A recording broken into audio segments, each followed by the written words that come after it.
ఆర్థిక రంగంలో అయినా అభివృద్ధిలో అయినా యువతకి ఉద్యోగాలు ఇవ్వడంలో అయినా ఏపీ తెలంగాణ రెండు తెలుగు రాష్ట్రాలు దేశంలో ఏ స్థానంలో ఉన్నాయి, ఏ స్థాయిలో ఉన్నాయి, రీసెంట్ డేటా ఏం చెప్తోంది, నెంబర్లు ప్రొజెక్షన్స్ ఎలా కనపడుతున్నాయో తెలిస్తే గనక కళ్ళు పెద్దవి చేసుకుని ఇలా చూడాల్సి వస్తుంది. ఎందుకని ప్రస్తుతం మన ప్రభుత్వాల పర్ఫార్మెన్స్ ఎలా ఉందో నీతి ఆయోగ్తో పాటు లేటెస్ట్ లేబర్ సర్వే రిపోర్ట్ లో కనిపిస్తున్న అంకెలు చూస్తే ఆశ్చర్యం అనిపిస్తుంది. రాజకీయంగా మార్పు కోసం తెలంగాణ అంతకంటే ఎక్కువ ఇస్తారేమో అని ఆశపడి ఆంధ్రప్రదేశ్ గత ఎన్నికల్లో ఓటు వేయడం చూసాం కదా, ఆ ఓటు ఎలాంటి ఫలితాలు ఇస్తా ఉంది అనే విషయాన్ని ఒక రకంగా ఈ నెంబర్స్ అన్ని మనకు చూపిస్తూ ఉన్నాయి. అంటే నథింగ్ బట్ ప్రభుత్వాల పర్ఫార్మెన్స్ అన్నమాట. మరి ఎలా ఉందో డీటెయిల్ గా చూద్దాం. ఇది ఆంధ్రప్రదేశ్ తో పాటు తెలంగాణ ప్రస్తుత పరిస్థితిని మనకు చూపిస్తా ఉంది.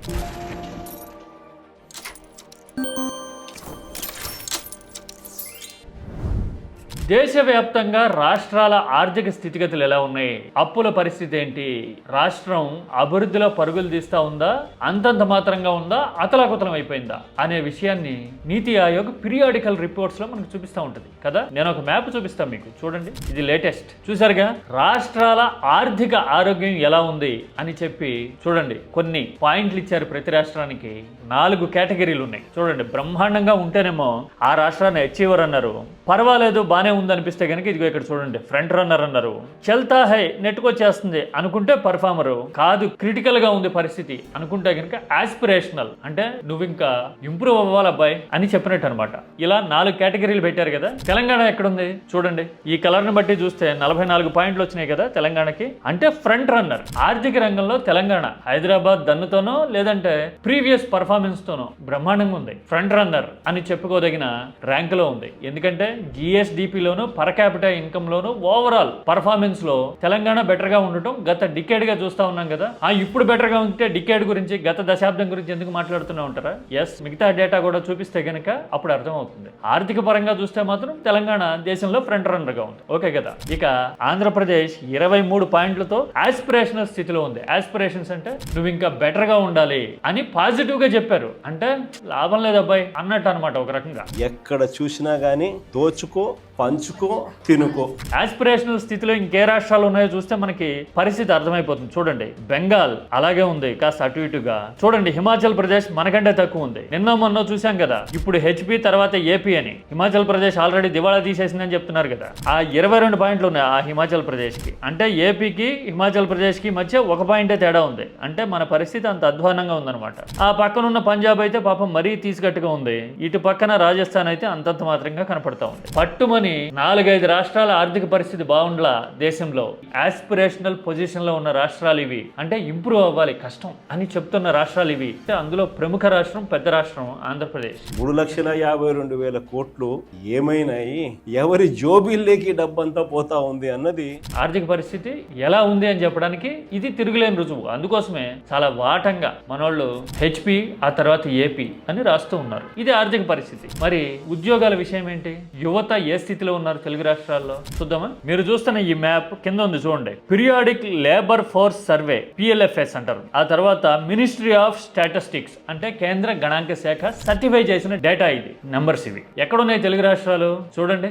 నిరుద్యోగంలో మన ప్లేస్ ఏంటో అర్థమైపోతుంది. దేశంలో తెలంగాణలో 8.9% నిరుద్యోగం ఉంది. ఆంధ్రప్రదేశ్ రవ్వంత బెటర్ గా కాస్త దిగువన 8.2% గా ఉంది. చూడండి, ఇంత ఎక్కువ నిరుద్యోగం ఇక ఏ రాష్ట్రంలోనూ లేదు. పక్కనే కాంగ్రెస్ పాలిత కర్ణాటకలో 8% ఉంది. మిగతా వాళ్ళంతా చాలా తక్కువలో ఉన్నారు. చూడండి, ఒక రకంగా గురువు గారు చంద్రబాబుని రేవంత్ ప్రొటెక్ట్ చేశారనుకోవాలి. నిరుద్యోగంలో తెలంగాణ వర్స్ట్ గా ఉంది ఆంధ్రప్రదేశ్ కంటే కదా. ఆ నెంబర్ చూస్తే అలాగే అనిపిస్తుంది. మరి ఈ 2 రాష్ట్రాలు నిరుద్యోగంలో పోటా పోటీ అన్నట్టుగా ఉంది తెలుగు రాష్ట్రాల పరిస్థితి కదా. నిజానికి ఇక్కడ కనిపిస్తున్న number tip of the iceberg. అంటే అసలు కొండ కిందే ఉంటుంది, పైన కొంచెం కొప్పం కనిపిస్తా ఉంటుంది. దాన్ని టిప్ ఆఫ్ ద ఐస్బర్గ్ అంటారు కదా. అలాగా నెంబర్ కొంచెమే కనపడుతుంది, కానీ దాని ఇంపాక్ట్ ఎలా ఉంటుంది, వాస్తవ ముఖ చిత్రం ఈ నెంబర్లని స్టడీ చేస్తే అర్థమవుతుంది మనకి. ఒక చిన్న ఎగ్జాంపుల్ చెప్తా. కేరళ ఇక్కడ చూడండి, నిరుద్యోగం ఎంత ఉందన్నారు?